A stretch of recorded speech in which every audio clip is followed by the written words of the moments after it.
السلام علیکم دوستانو د رابطې معرفت راځو اوس وایو چې رابطه څه ته وایي.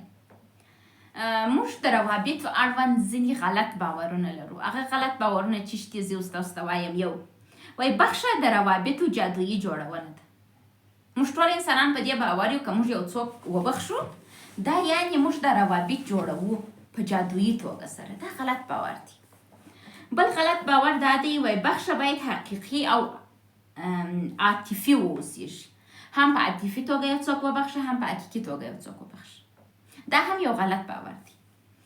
درېیم غلط باور د روابطو اړوند دا دی وایي هغه بخښه چې په زړه کې ریښه لري موږ ته زده کوي باید خپل د احساساتو تابع واوسو.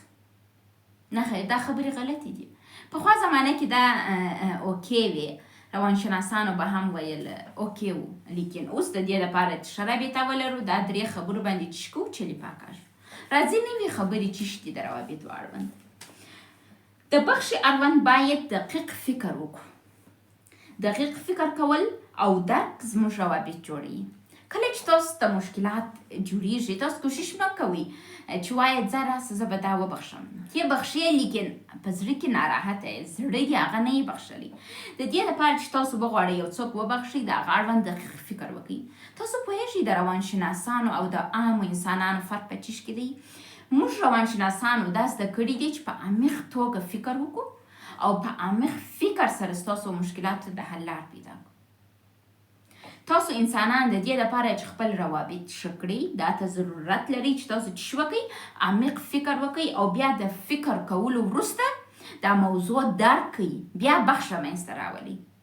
دغه حالت که تاسو په روابطو کې عملي کړئ ستاسو روابط نه خرابېږي. ښه روابط به جوړ کړئ. احساساتو ته د بخښې لپاره مه منتظر کېږئ. بعض وخت چې موږ یو مشکل سره مخ کېږو وایو چې ودرېږه هغه وخت به زه دا نفر وبخښم چې زما احساسات ورته سم سول. نه تاسو فکر وکړئ هر وخت چې د مشکلاتو سره مخ کېږئ یو نفر بد در سره کوي د دې لپاره چې هغه وبخښئ فکر وکړئ خپل ته سوچ څه کار واخلئ. وایي د زړه کار ته انتظار مه کوئ چې ته ودرېږه نن مې د دا نفر څه بد راځي یو وخت به زما زړه سم سي او د دا څه به مې ښه راسي. نه همیشه دست په کار ځه کار شروع کوه. وایي له ذهن څخه مو کار واخلي. موږ انسانان ذهن لرو او د ذهن څخه باید کار واخلو. وایي اجازه ورکړئ ستاسو روح او ذهن رابطه سره ولري. ستاسو روح او ذهن باید رابطه سره ولري. خپل ځان په یو نابللي محفل ته مه بیایاست. خپل د ځان اړوند دقیق معلومات ولرئ. دا چې یو څوک چې زوروي کوشش وکړه په عمیق توګه هغه انسان درک کړي.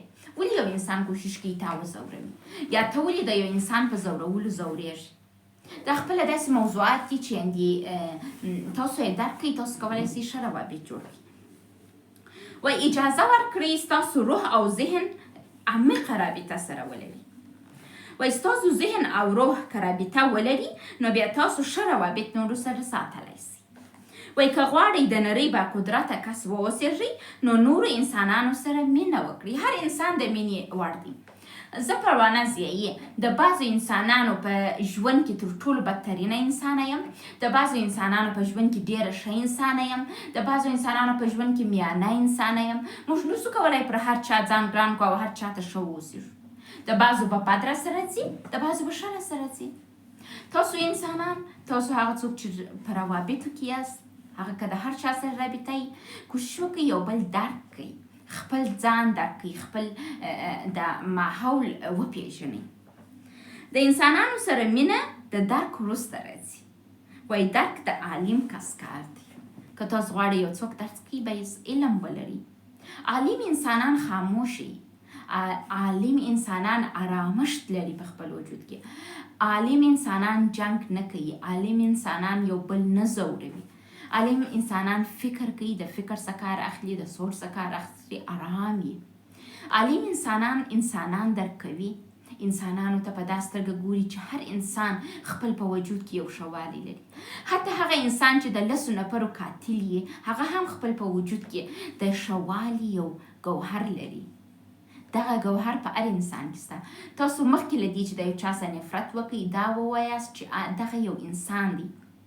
اشتباه ځینې کېږي غلطي لري اشرف المخلوقات یا الله جل جلاله شعور را کړی دی. نو چې موږ شعور لرو ولې باید یو د بل سره نفرتونه وکړو؟ موږ انسانان د جاهلو انسانانو ښکار هم کیږو.